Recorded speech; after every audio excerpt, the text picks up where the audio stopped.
Things Podcast.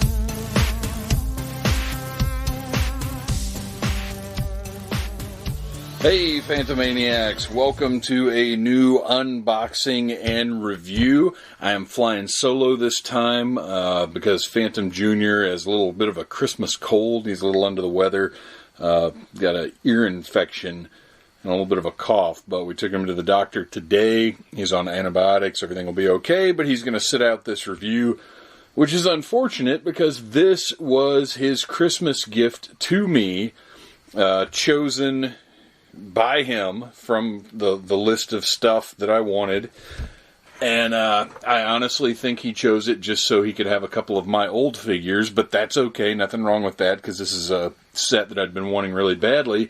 It is the Marvel Legends series. It doesn't have a name, but it's the Magneto family box set, basically.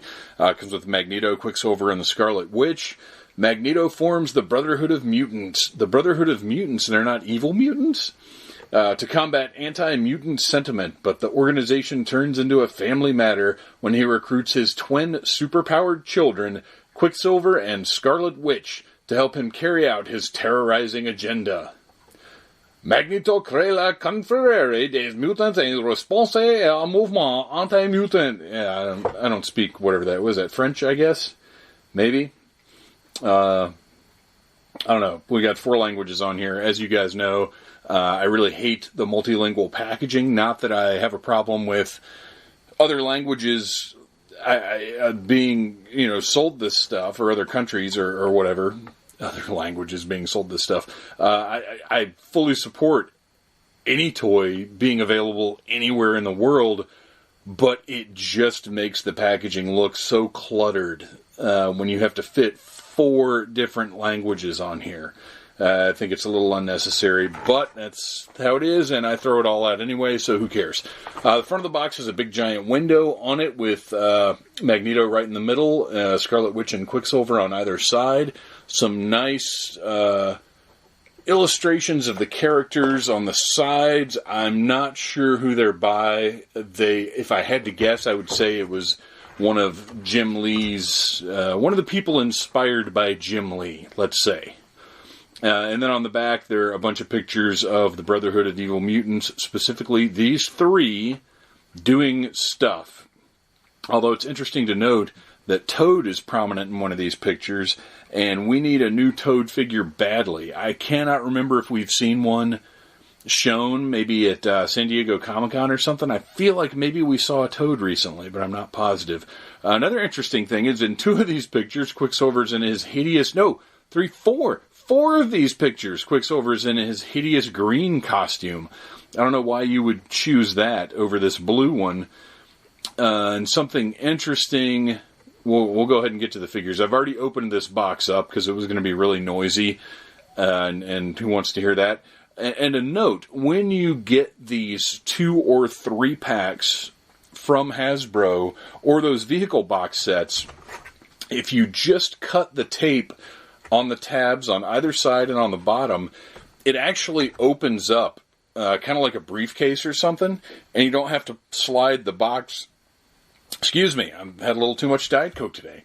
You don't have to slide the box out of the side. You just open it up like a briefcase and pull the tray right out, and it's a whole lot easier than trying to get it out of these oddly shaped boxes, which, by the way, these are very appealing. I like the graphics, I like the look of the box, but it's an Amazon exclusive, so it's never going to be on the shelf anyway. They may as well just put it in a white mailer. So let's get to the figures. First of all, we'll start with Daddy. We'll start with Magneto. Each figure has multiple extra accessories. Magneto has the most because he comes with an extra head, 2 magnet control things that we've seen represent magnetism, magic, nuclear power, and many, many other things in the Marvel Legends line. I'm a little sick of them, but I do think they're pretty good representations of magnetism. So I'm okay with them being included here. And he also, his default hands are sort of clutching, I'm crushing tanks hands. And then his extra hands are fists, which are great. I definitely want to have both of those things. The extra hands are pegs on hinge, or they're mounted on hinges on pegs, and they slip right in and out of the forearms pretty easily, and they stay in there nicely. This Magneto is a very classic depiction. It's sort of the equivalent of the old Toy Biz Magneto, which is the one that I gave to Phantom Jr., that he was so excited to have. And I'm trying to fit Magneto's cape. How it works, it's got a big open hole on top that represents his look fairly well. And then, like most of your Hasbro Marvel Legends capes, it's got a peg that plugs into the back. So it sits a little bit high. It's a little restrictive. And overall, first impression, I got to tell you, I think the Toy Biz one is still a little better figure. It's a nicer looking Magneto. It just is. And the other thing that is better about that one is it has a removable helmet with Magneto's hair underneath, and this one has two helmeted heads, one with kind of a neutral face, and one with an angry Magneto face with clenched teeth and like some shading on it, and his pupils are gone. He's just got all white eyes, like he's really using his magnetic powers. But I mean, these are so similar. I would honestly rather have this angry head and then a head with no helmet and Magneto's hair. This was a bit of an odd choice as far as I'm concerned. But I will say, in the context of the modern Marvel Legends line, this Magneto works far better than the Toy Biz one, because if you haven't looked at them in a while, the Toy Biz figures, like in your head, probably seem like, oh, they're pretty good. I don't really need to upgrade them.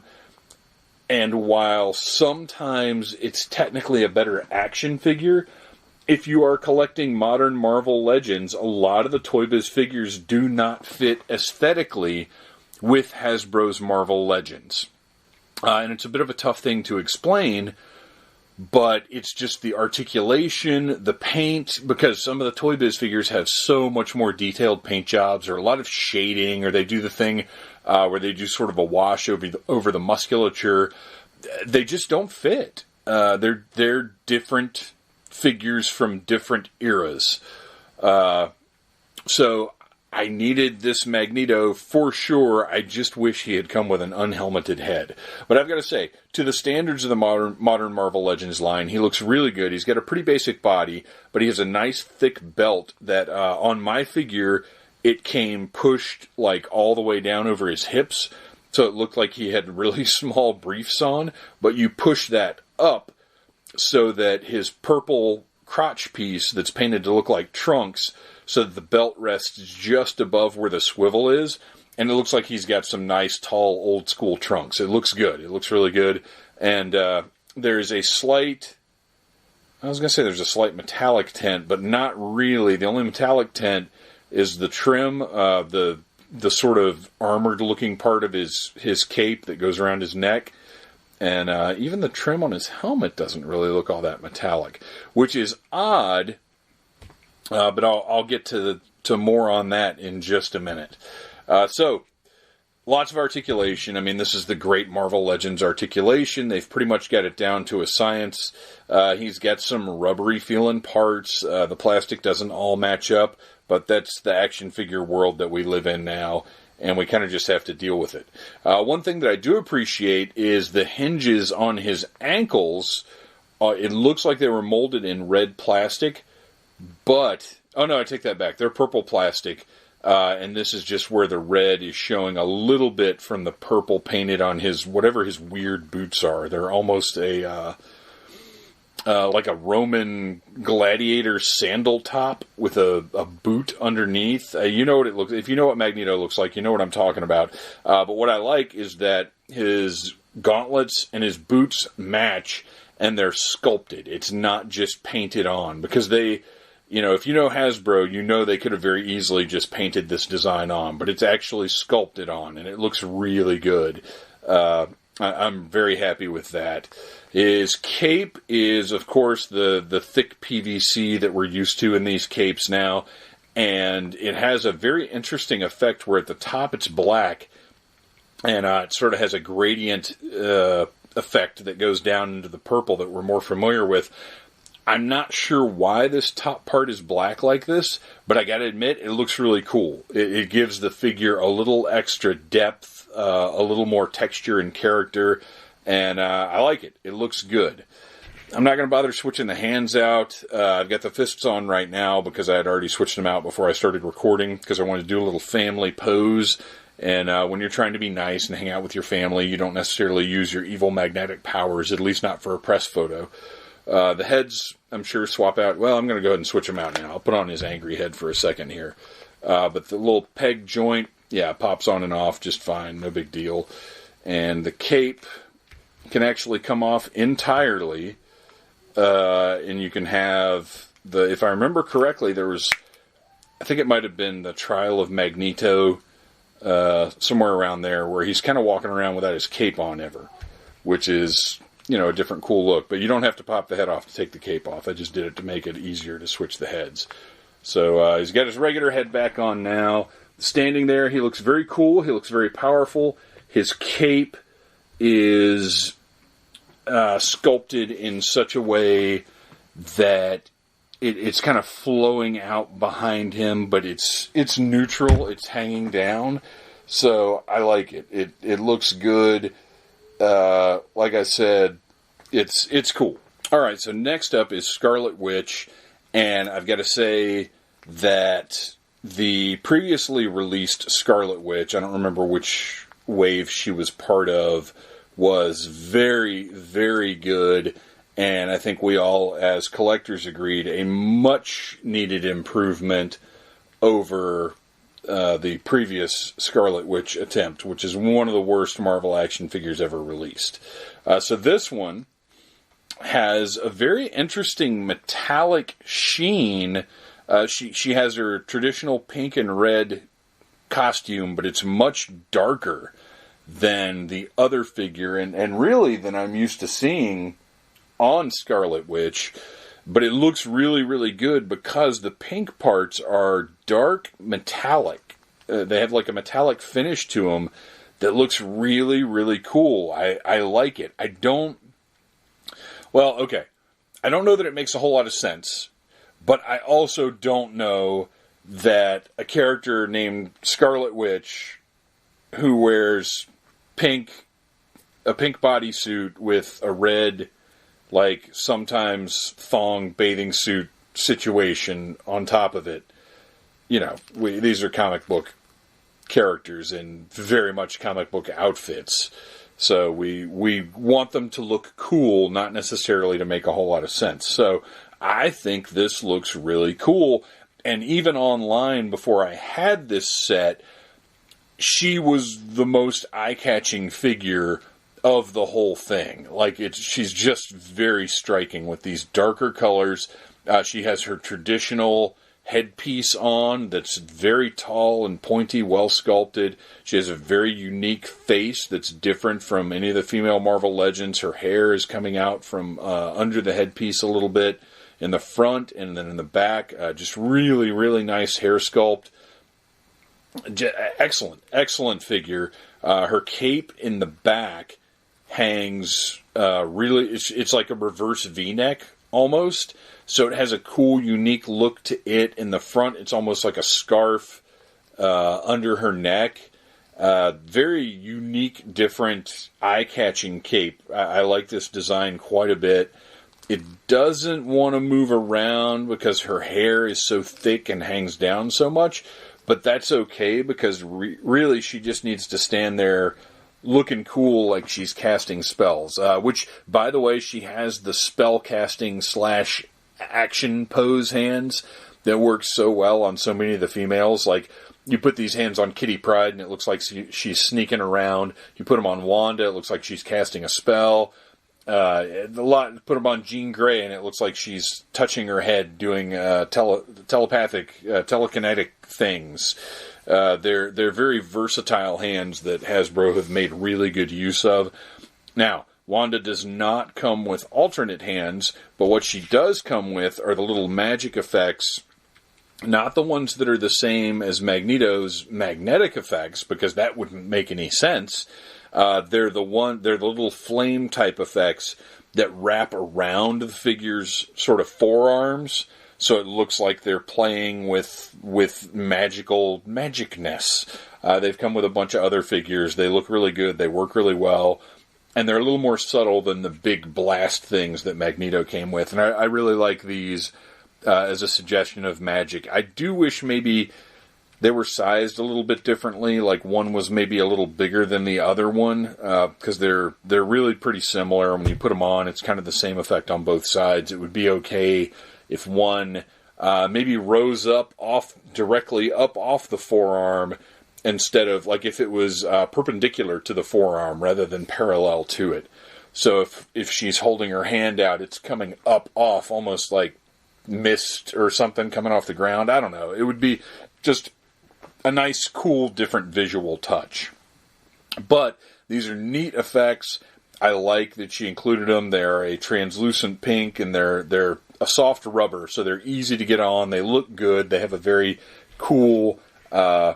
They give the figure a sort of dynamic look, like she's doing something. But just standing here, this Scarlet Witch really stands out nicely. Her sculpt, like I said, she is, I believe, identical to the other one aside from her paint job.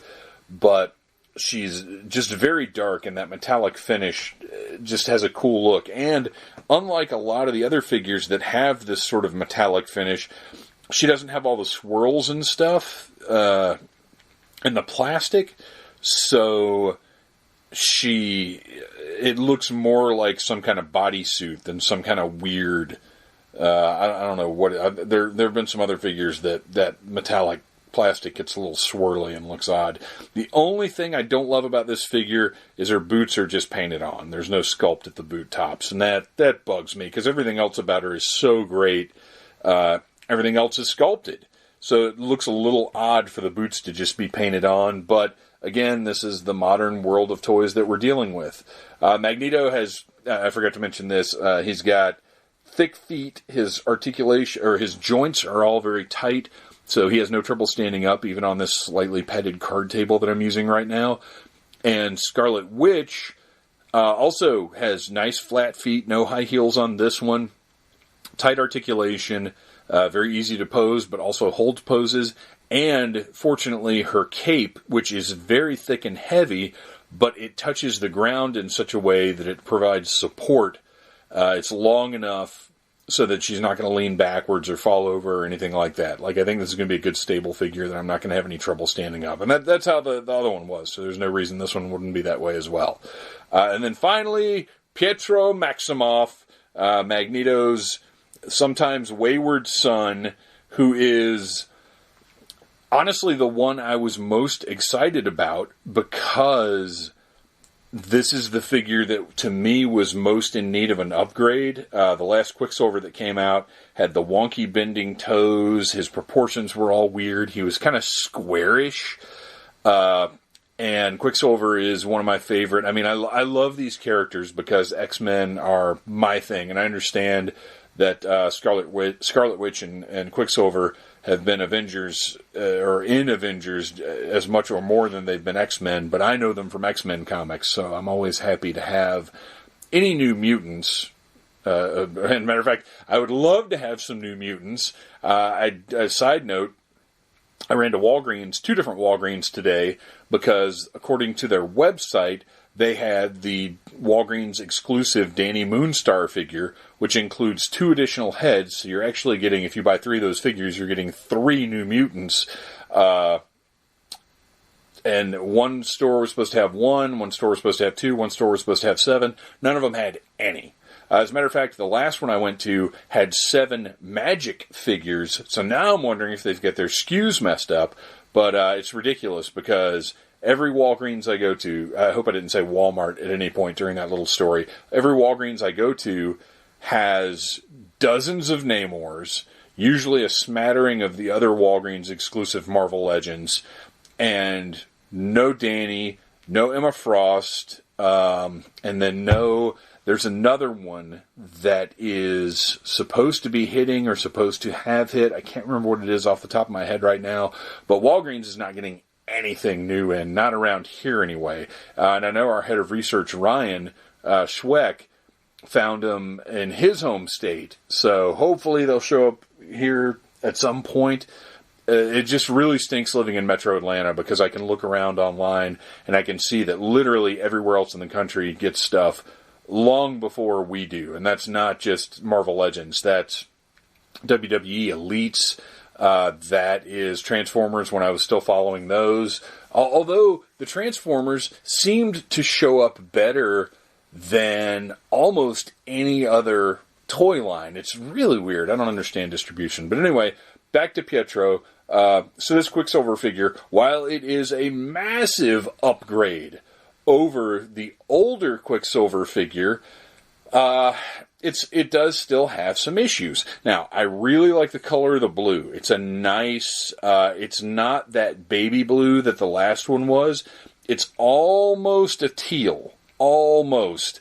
It's a really cool color of blue, and it complements Wanda's darker pink very nicely. Like, these two look great standing together. Color-wise, these are the Scarlet Witch and Quicksilver that I want. But as far as the rest of Pietro, now, another great thing about him, he's got the butterfly joints in his shoulders, so you can get really good running motion, or you can get this really arrogant pose where you kind of push his shoulders back a little bit, and it gives him this great sense of superiority and arrogance, and his face sculpt also portrays that very well. But then when you look a little bit closer, you see his right leg, and this is crazy. I don't know that I've seen this on a Marvel Legends figure before. If you line, the way that these are sculpted, they have musculature that runs from the hip all the way down to the ankle. So you have these cut joints down the leg, at the top of the thigh, and at the calf, usually where the boot top is. But you have to line those cut joints up to match the musculature. And if you do that on this figure, his right leg ends up being pigeon-toed. It's this really, like, it's turned in at a 45-degree angle. So you can't, if you want all of his musculature to line up right, if you want his profile to be nice, you have to have this right leg turned inward. It's really bizarre. And the hip joint, there's not really any leeway to turn it outwards or anything. It's just kind of how it is. So basically, you've got to screw up that musculature and have this little divot in his thigh if you want his toes to be facing straight ahead like humans stand. Now, if I have somehow missed the fact that Pietro has a pigeon-toed right leg, then I apologize. To not only him and Hasbro, but to anybody who has a pigeon toe situation going on. Other than that, he's got a really nice lean sculpt. The paint on him, it's a metallic white for his gloves and his boots, and then his lightning bolt design that he has on his waist and going across his chest like sort of a bandolier. Is meant to match the gloves and the boots, and it does a nice enough job of that. There are a couple of spots of missing paint on mine, which I'm not thrilled about, but it's not a huge deal, and from a distance you really can't even tell. It's what it is it's right under his right pec, and right in his six-pack on the left side. It's just where the muscles are sculpted.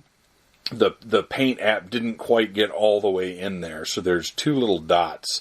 And they're not terrible. It's not a big deal. I'm not that worried about it. Honestly, that leg bothers me a whole lot more. And once you straighten the leg out and have him standing right, he looks great. It's just that the musculature doesn't line up on the thigh, and you just got to live with it like that.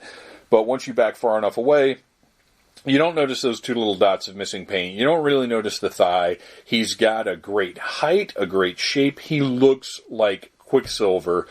Really fantastic. I don't love that he's got black trunks on. I kind of wish he was just solid blue. But right now, yeah, he's definitely been solid blue. I mean, that's the last figure I'm pretty sure was that solid blue. The black trunks is kind of a snapshot in time look, because I think it was really just the very old comics, like first appearance stuff, where he had the black trunks instead of a full blue suit.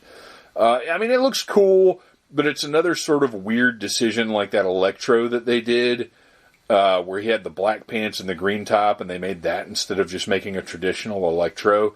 Like, if you have to choose, does anybody want this black trunks Quicksilver? And if you do, feel free to join the Needless Things Podcast Facebook group and let me know about it.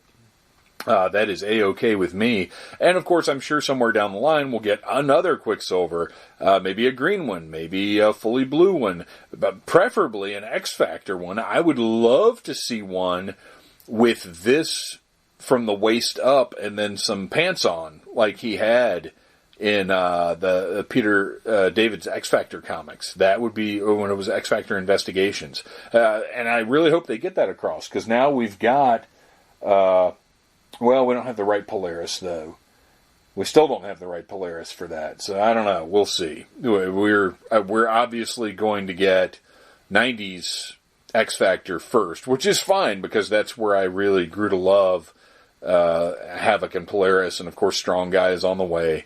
But to wrap up this set, you can get it from Amazon right now. It fluctuates between $50 and $60.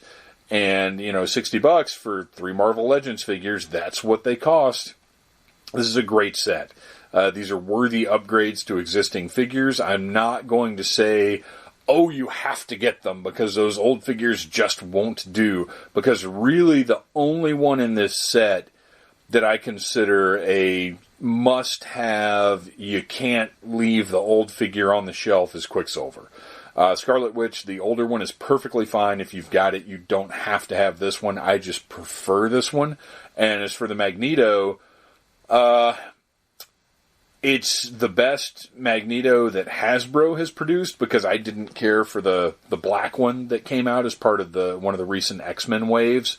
It's fine, it's a good figure, but it's not the look I want for Magneto. As a matter of fact, I would rather have the white Magneto from the recent Jonathan Hickman X-Men books, or even the sleeveless look he had